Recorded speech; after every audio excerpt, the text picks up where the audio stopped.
So Dunya, what's it like being a socialist? What convinced you to be in that ideology?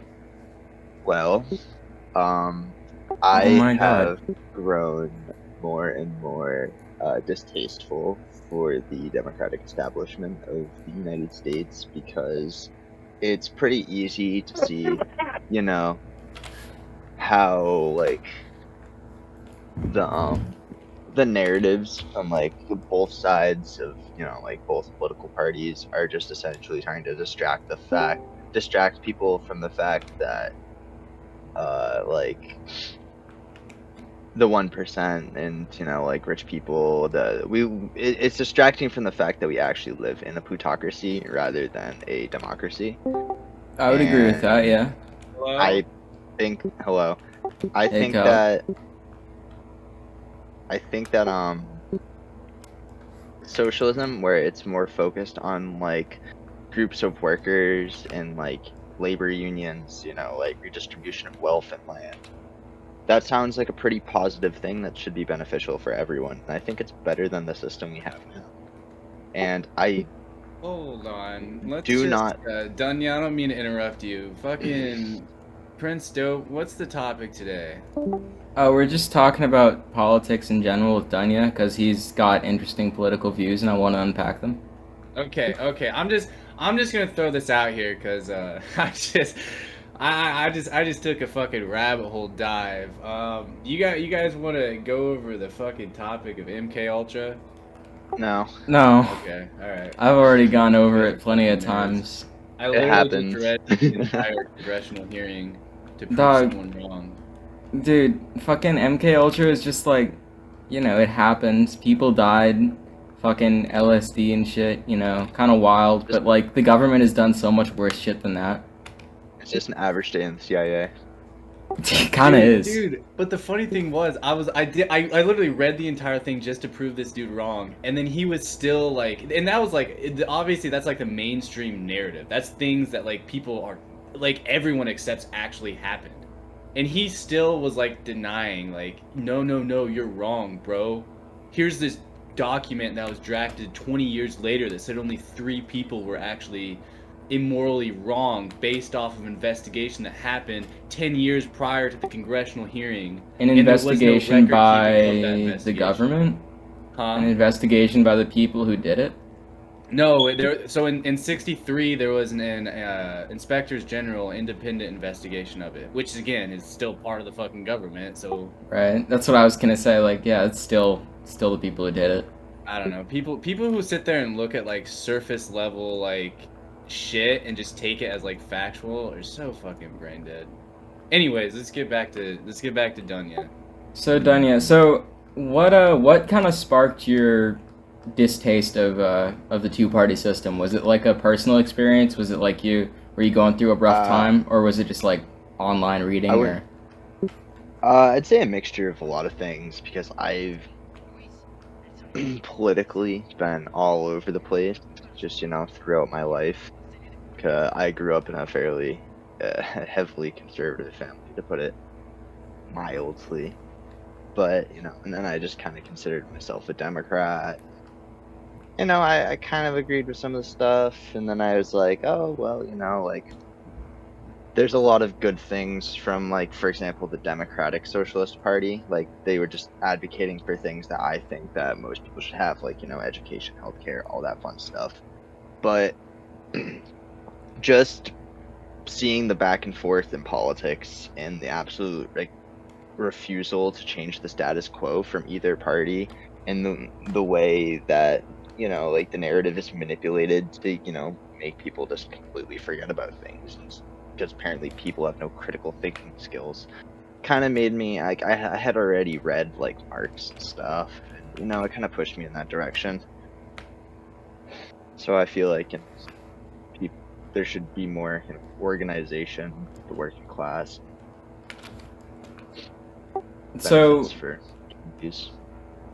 would you say you've seen kind of the effects of the two party system like personally in your life? Because I know I'm not gonna like dox you, but you live in a larger city in America, and I know that in urban areas the poverty is more focused. So did that kind of nudge you in that direction too, just seeing kind of the suffering of people in general? Well, yeah. So I walk along like the worst street in Boston every day. Like it's bad because it's like where all the methadone clinics are. Oh yeah. So it's just really bad. And like the current, I guess you could say the current system and attitude is like if you're not a just like a brain dead worker and you can't be constantly productive, we're going to cast you out to the streets, forget about you, we're not going to help you. We are going to like make you like considered to be like the dreg of society when they have the complete power to help these people and stuff like that. But it like there always needs to be like a sort of like social pyramid in the society, and there has to be someone at the bottom. So Right. it's stuff like that. So when it comes to past kind of implementations of communism or socialism or any system like that that's alternative to democracy and kind of the Western model, what do you think? Which one would you agree with most? Like, obviously there's the USSR, but there's more models like that. I mean, there was like shit like the Zapistas and shit. I have an issue with a lot of former nations in history that have claimed to be socialist or communist and stuff, because for the most part they were just authoritarian states, and like the principle of socialism is very against authoritarianism. It's like it's a democratic Are you political system. recording? We are recording. It's a 'Cause democratic system. I was gonna say something really funny, but never mind. Okay.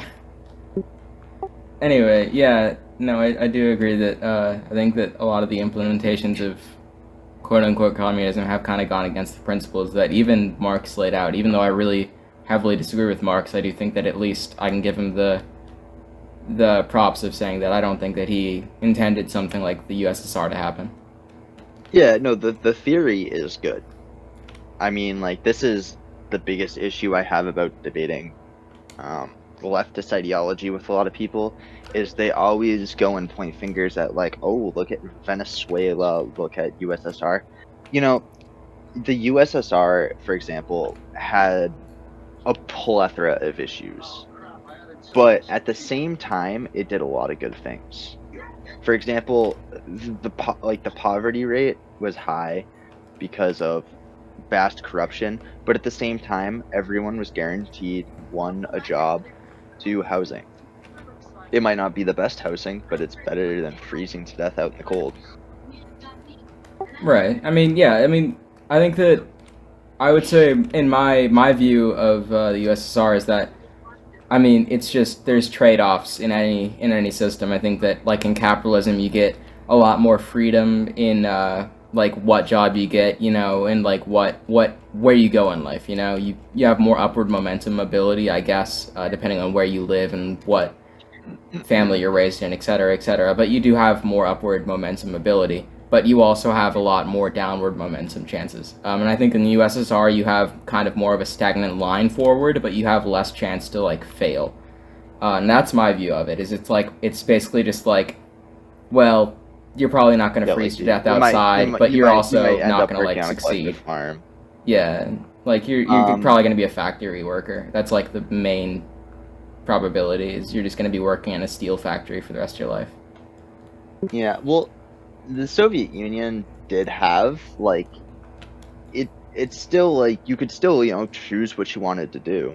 The issue one with the Soviet Union was the principle of, like, for example, communism in theory is that you essentially need to have capitalism first in order to have socialism or communism, because you need the groundwork essentially laid out from that. Like, so it's like imagine it's like a pyramid and like or something like that, like a tier system. And at the very top is like whatever comes after communism. It's like utopia or whatever, which I don't know what it is, but and then it's communism under that, then it's capitalism, and then it's like feudalism, and then I don't know, like tribalism or something.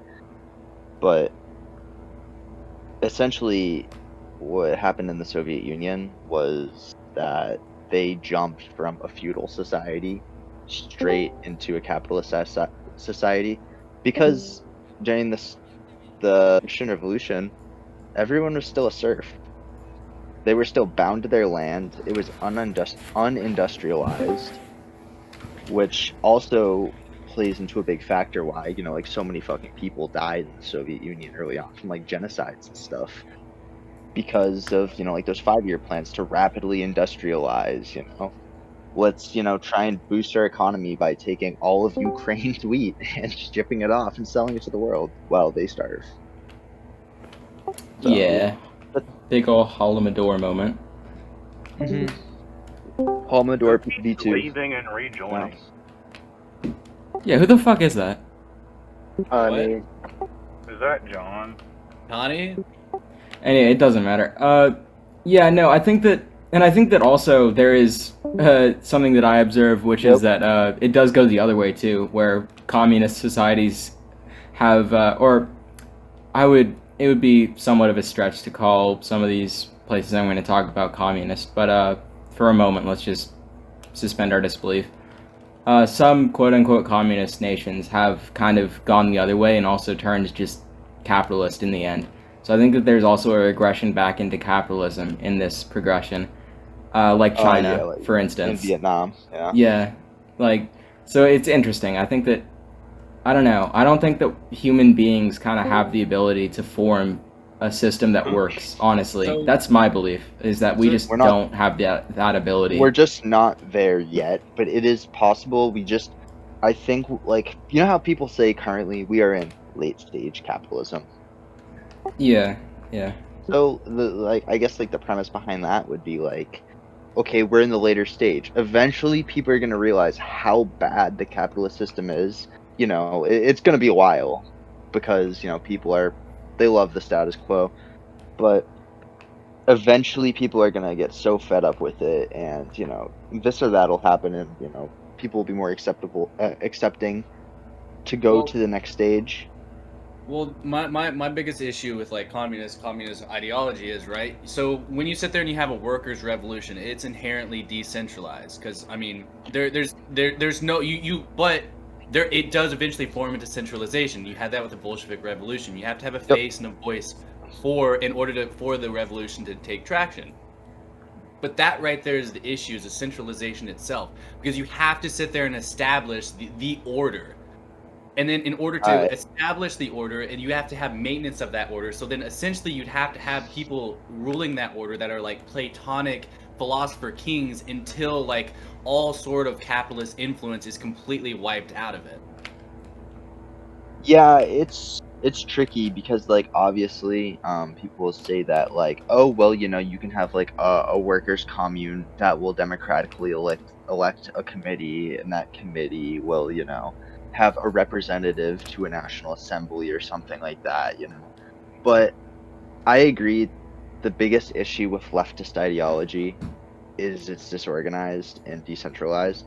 I saw an Onion article actually a few days ago that was really funny to me. The Onion article was, FBI admits leftist organization is too disorganized for them to like infiltrate. It was like really funny though. Well, I think we have seen some interesting examples of kind of leftist revolution. I think the one I'm going to bring up is funny for two reasons. One, because of current events, and two, because it was a leftist revolution within a leftist country. But anarchist in Ukraine was one that I would bring up during the USSR period. There was a large anarchist movement in Ukraine. And I think that was an interesting example. Also Spain too. Yeah, Spain had some really interesting shit going on, and also Spain has right now some interesting shit going on with what is it? Catalonia and all that. Yeah. So I mean, there's some interesting shit going on, but I think my see personally, I just don't.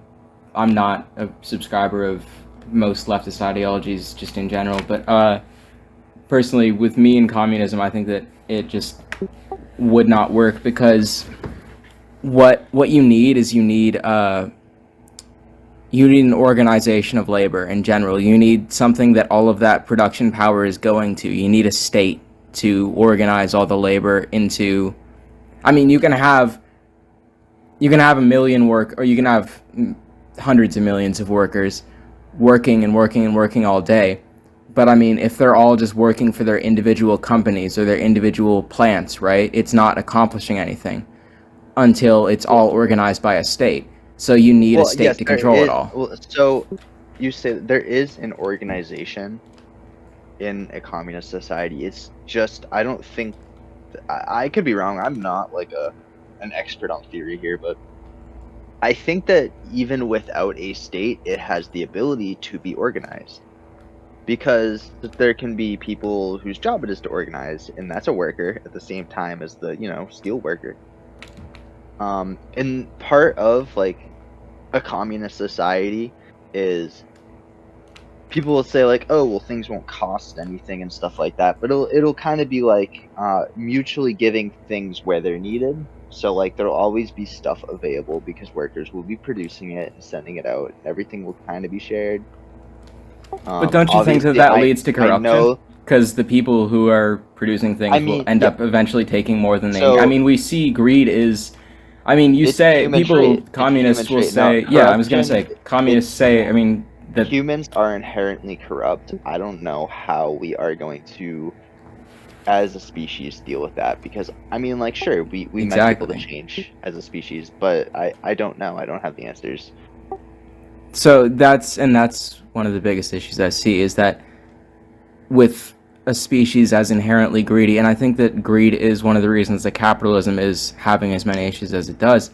I mean, look at literally any think of any recession that we've ever had. Think of the one that we're about to head into right now and look into it and like actually see the reasons that it's happening. Like look at why gas prices are so high right now. Because of Gas price companies, yeah, because gas companies are profiting more than they ever have. So you have to look into why that's happening. It's because gas companies are getting really fucking greedy right now. Greed is very inherent in human beings.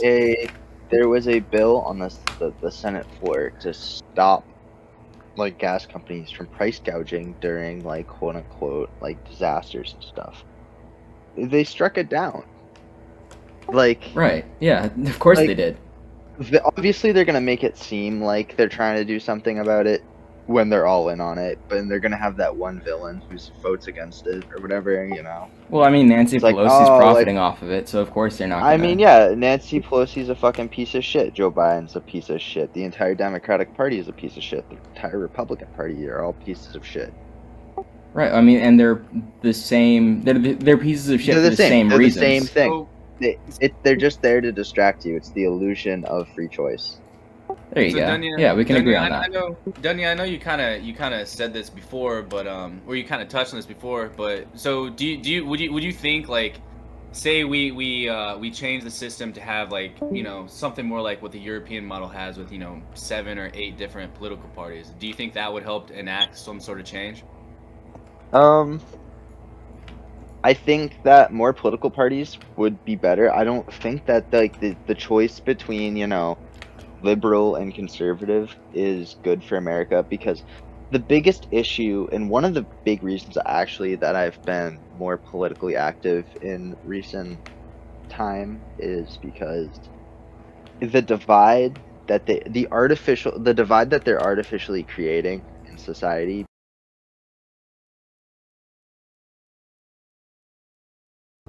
Going back to what I said though, was I believe that the rift in American politics is making people more radical, either left or right, which is making people militant, and we are seeing a large rise in fascism. I And wouldn't say that. no, no, there's groups, for example, Patriot Front. There was a large neo-Nazi rally in Patriot Front is Boston. not a fascist organization. I've talked to people from Patriot Front. There's actually a large Patriot Front movement in New Orleans, interestingly enough, and they put like stickers up everywhere. I've talked to people from Patriot Front. It's Well, basic, they conservative. are fascist. They're the type of people They're who watch Ben fascist. Shapiro, bro. They are by definition fascist. Look at They're their logo. really not, dog. Look at their logo. It Dude, literally has. the Have you talked? fascist Have you Mussolini's talked to? I have haven't you talked to people spoken from to any. Okay, I have haven't talked to spoken to people any, from the but group, I and they're know, not fascists. I know it's You have not. Okay, well, okay, but here's the thing: they're white nationalists. Dude, like, there are neo-Nazis black who members. Go, yeah, that's cool. The fucking leader of the Proud Boys guy is black. That really Yeah, doesn't mean exactly. anything. He's And they probably aren't- paid by somebody. They aren't They're fascist still either. You can't. inherently large It racist cheapens. groups. It cheapens the word fascist when you call people who are not fascists. This If you is want the to, right- Okay, if you but want if you to look keep at that all word, if you look, okay, I'll stop saying that word. But if you do look at how like that does rise in a country, groups like this who become paramilitary and stuff, they show up to like events with guns to intimidate people, to push their beliefs. You know, they're violent. You know, well, wouldn't that's you the agree that that is the same thing with communism, right? no, I wouldn't. I think What, the rise of communism and fascism take different factors. Would you not say that the Bolsheviks kind of took the same route? I mean, I'm just speaking as somebody who's kind of extensively learned about them because I live with somebody who was kind of in a socialist political party for literally decades. I just actually finished taking a college course on Cold War, like the Communist Revolution stuff. So I've got some I got some info on it. Well, anyway, but the Bolsheviks did take kind of that exact same route, though. No. They did show up it's very- armed to public sectors to make their presence known and to bolster their yes, numbers. they did, but it's So different, and that is because the if you same look- thing you're talking about. If you look right? at what happened with the Bolsheviks, it was a peaceful protest. The government ordered to go be fired Yeah. upon, and the military was like, no, so they joined them, and then stormed the fucking Capitol or Okay, whatever. but so they showed up armed. They were peaceful, but they were armed. They were armed when the military defected after Okay, being told to shoot all see, of them. but they were. So that's they different. were. No, they were armed before the military. Okay, in showed the up. end, no, they weren't. They There were was a armed pe- before the military showed up. No, they weren't. It was a peaceful protest, but they were armed. Okay, Now, I'm not well, saying that. sure, I'm not saying sure, that all sure of. people had guns. Yeah, I'm saying sure I'm not some saying people that had all of guns. them are armed. I'm not saying that it was like a bring your guns type shit. But there were members who were armed, and I'm saying that this is exactly the same thing that people like, I'll just say the Proud Boys, because they're more known as a group, are doing, right? They're just showing up and they are armed and they're making their presence known. That's the entire point of these peaceful protests, which the Patriot Front and these groups are doing, is they are peaceful protests. They're showing up, they are armed, but that is to make their presence known and to show that they cannot be, I'm going to say something that sounds very cringe and I really don't care, they cannot be tread upon, right? That's the whole point, is to show that they are a force that can't just be swept under the rug, right? To show that they have power. That's the entire point of showing up armed. It's not to threaten. It's not to say, we're here to kill you. It's to show that you are able to defend yourself, right? Well, here, I'm just going to let you know a little personal belief of mine. I do not believe peaceful protesting achieves anything. I don't either. I would agree with that. No, I believe direct action is kind of the only way to make change, and I think that history kind of shows that. I still cannot support or stand for any of these far-right extremist groups. I think that they are the biggest issue the United States has at the moment. Well, Besides, obviously, capitalism, just destroying the working class day by day. But You don't have to support or stand for them. I'm not asking you to support or stand for their beliefs. I'm not asking you to support or stand for any of the people okay, in them. I am saying, But I'm you simply should. saying that I'm saying they're that you the should biggest issue support. in American society. Okay, you can. But okay. And they are Supporting and also part standing of the for reason why having I an choose issue, our having an mind issue health. with having an issue with their beliefs, having an issue with what they stand for, having an issue with everything about them is totally fine. That is absolutely your right, and I will defend that right. Right? But saying that they don't have a right to talk about those rights. I've said the word right so many fucking times. Saying that they do not have the right to talk about those rights while your group does have the right to talk about those rights is a bit of an authoritarian stance. So I'm gonna challenge that and say that.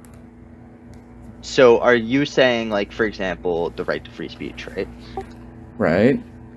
But hate speech is not free speech, It and that oh is my that god, you're opening even- up something.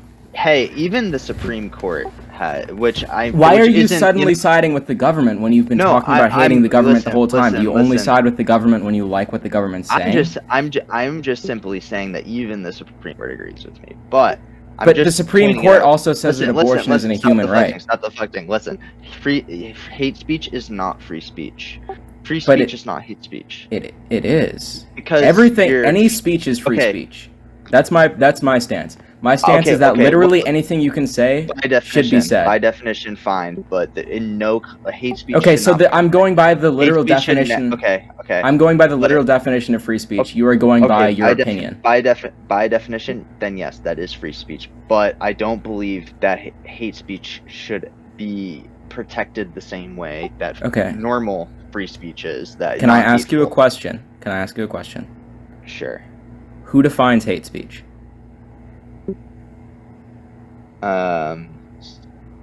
The fucking dictionary. I don't know. So hold That on, let me- there's your let me- issue. let me- There's let me your kind of- let issue. me kind of No, expand on Calc, please let me ask this one more question. Okay, if you don't know who defines hate speech, it's gonna end up being the government that defines hate speech. And if you let the government define hate speech, then there you go. The government's fucking limiting Yeah. free speech all over again. Yeah. There's your issue. And that's what's happening in England right now, where the fucking government is limiting free speech so hard that people are getting arrested for taking anti-governmental stances on social media because it's being fucking tagged as hate speech. For threatening the government, or not threatening the government, for insulting the government, it's getting tagged as hate speech, right? If you let the government define hate speech, then anything against the government is hate speech. You cannot have the word, or you cannot have hate speech go against free speech because there's no single objective definition of hate speech. It's subjective. It's purely subjective. I mean, like, yeah, but you can say that about literally any word or definition. What? So Okay. yeah, yes, you can. You're saying like, oh, like who defines this? Well, then this is subjective to you. Well, I could say the same thing about bananas. I What could are be you like, well, talking my about? definition. That's exaggerating it to the point. Okay, of like, but that is extreme exaggeration. But like, you see the point I'm making. Yeah, is you that, like, okay? If you have to go yes, to the extreme government- exaggeration to argue against no, my but- point, then do you think Okay, that but listen. my stop point cutting me might off have now. a Like, point? Listen, yeah, no, you do have a point, but your point is like, oh, well, the government can say like this is the definition of this, right? I'm not. This is not an extreme point I'm taking. I have Hold on. literal I'm not examples I'm- of this happening actively Let me- in countries.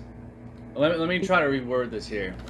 How do you draw an objective line on what is acceptable speech and what is not acceptable speech? Things that threaten groups of people and just discriminate against like groups of people and like forms of hatred. Yeah, that's hate speech and How do- shit. how Like do if you go online today and write, I want to go kill Okay. all of X people. And Well, here's the issue, right? That is the law in England right now, and what people are doing is saying that they feel threatened by minor insults. There was, I believe, and I know that this is a bad example for you because you're gonna get, you'll see. I believe it was a trans woman, and somebody had tweeted something that was admittedly transphobic at her. However, it was something tame. It was something on Twitter, which, as you know, is a wonderful website. It was something like Just lovely. something about her appearance, right? And she said that Yeah. she felt threatened by it, right? It was not a Was it just- threat. It was not a was it threat. just It was an insult? something. It was an insult based on her appearance, right? It was something about her transition, right?